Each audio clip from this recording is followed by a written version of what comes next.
আপনারা দেখছেন এখানে দুইটা গুটি আছে, তো এই দুইটা গুটি আমি এক হাতে ফিনিশ করব। আর সেই দুইটা গুটি ফিনিশ করতে পারলে কিন্তু আছে অনেকগুলো টাকার বান্ডিল, আপনারা নিজের চোখেই দেখতে পাচ্ছেন। এটা কিন্তু প্রাইজ মানি, আমি যদি নিতে পারি তাহলে কিন্তু এটা আমার জন্য বাজেট, আর যদি না পারি তাহলে কিন্তু ডাবল আমাকে দিতে হবে। তো দেখুন কিভাবে আমি এই দুইটা গুটি এক হাতে ফিনিশ করি। এই সাদা গুলিটা এই পকেটে নেবো, আর এই হলুদ গুলিটা এই কাঠে মেরে এই পকেটে নেবো। এটা কিন্তু কিরাম জগতের ইতিহাসে অন্যরকম একটা কঠিন শট। এর আগে আপনারা অনেক শট দেখেছেন, আই হোপ দ্যাট এইরকম শট এবং সত্যিকার অর্থে এত জটিল এবং কঠিন শটের আগে আপনি কখনো দেখেননি। তো দেখুন এবং শিখুন কীভাবে আমি এই দুইটা গুটি এক মারে ফিনিশ করি।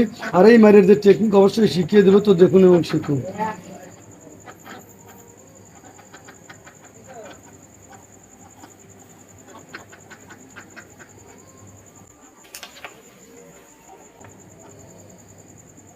হ্যালো বন্ধুরা, আপনারা দেখলেন আমি কিন্তু একবার চাঁচেই কিন্তু এই দুইটা গুটি দুই পকেট করেছি। আমি কিন্তু 500 বার মারিনি, 1000 বার মারিনি। আপনি কিন্তু নিজের চোখেই দেখলেন।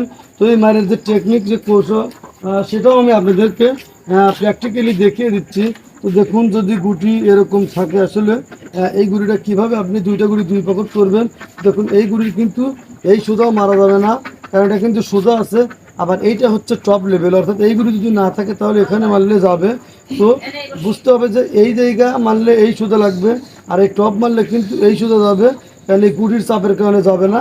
তো এই জায়গা এবং আর এই টপ টপ মারলে যেখানে লাগে এই এই এই লেভেল থেকে এই দুই জায়গার মাঝখানে লাগাইতে হবে, তাহলে কিন্তু দুইটা গুটি দুই পকড় যাবে। এই গুটি এই পকড় যাবে, আর এই গুটি কিন্তু এই কারণে এই পকড় যাবে।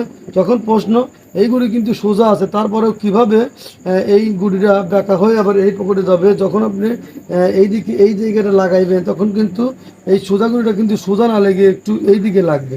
এইদিকে লাগার কারণে কিন্তু গুটিটা এইভাবে এইদিকে চলে যাবে, আর এই গুটি এইদিকে চলে যাবে। তো যাই হোক, শটটা কেমন হয়েছে আপনারা একটু কমেন্ট করে বলবেন। আর ভিডিওটা কেমন হলো আপনাদের যদি পছন্দ হয় অবশ্যই লাইক কমেন্ট শেয়ার করতে ভুলবেন না।